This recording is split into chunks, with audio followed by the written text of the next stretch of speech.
پاک صاحب الولاق صلی اللہ علیہ وسلم کا فرمان ہے، میرے آقا فرماتے ہیں کہ المرء مع من احب، کہ آدمی قیامت کے دن اسی کے ساتھ ہوگا کہ جس سے وہ دنیا میں محبت کرتا ہے۔ ایک شخص ہے، وہ جس انسان کے ساتھ محبت کرتا ہے بروز قیامت اس کا حشر اسی کے ساتھ ہوگا۔ میرے آقا کی حدیث ہے المرء مع من احب،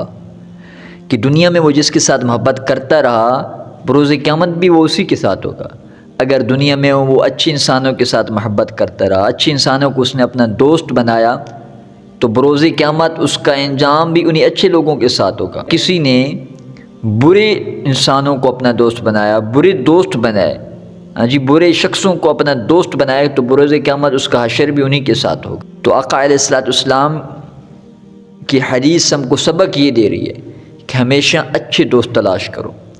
جو نیکی کی طرف لے کر جائیں، ایسے دوست تلاش کریں۔ جو برے دوست ہوتے ہیں وہ انسان کی یہ دنیا میں برباد کر دیتے ہیں، اس دنیا میں بھی اس کو تباہ کر دیتے ہیں، اور بروز قیامت بھی اس کے لیے ذلت کا سبب بنیں گے۔ ایک شعر ہے فارسی کا، صحبت صالح ترا صالح کند، صحبت طالح ترا طالح کند،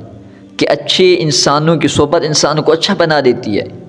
اور برے لوگوں کی صحبت، برے لوگوں کی دوستی انسان کو برا بنا دیتی ہے۔ چنگے بندے دی صحبت یارو جویں دکان اتاراں، چنگے بندے دی صحبت یارو جویں دکان اتاراں، برے بندے دی صحبت یارو جویں بٹ لوہاراں۔ کہ اچھے بندے کی جو صحبت ہوتی ہے، اچھے بندے کی جو دوستی ہوتی ہے نا، تو اس کی مثال ایسے ہے کہ ایک انسان خوشبو والے کی دکان پر جاتا ہے، وہاں پر اگر وہ خوشبو خریدے بھی نہ، پھر بھی اس کے کپڑوں سے خوشبو آنا شروع ہو جاتی ہے۔ اور جو برا شخص ہے اس کی مثال ایسے ہے کہ اگر کوئی شخص کسی لوہار کی دکان پر جاتا ہے،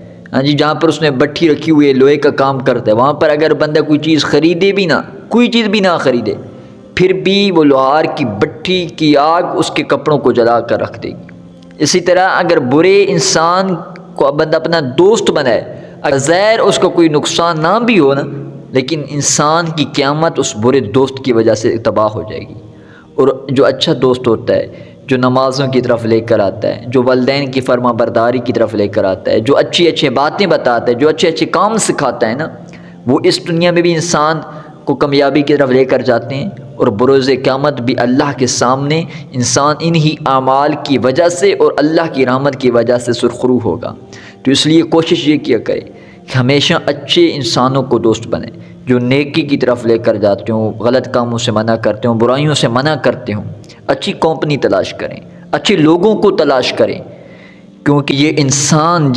یہ لوگ جن کے ساتھ ہم اپنی زندگی بسر کریں گے، ہمارا بروز قیامت حشر بھی انہی لوگوں کے ساتھ ہوگا۔ المرء مع من احب، کہ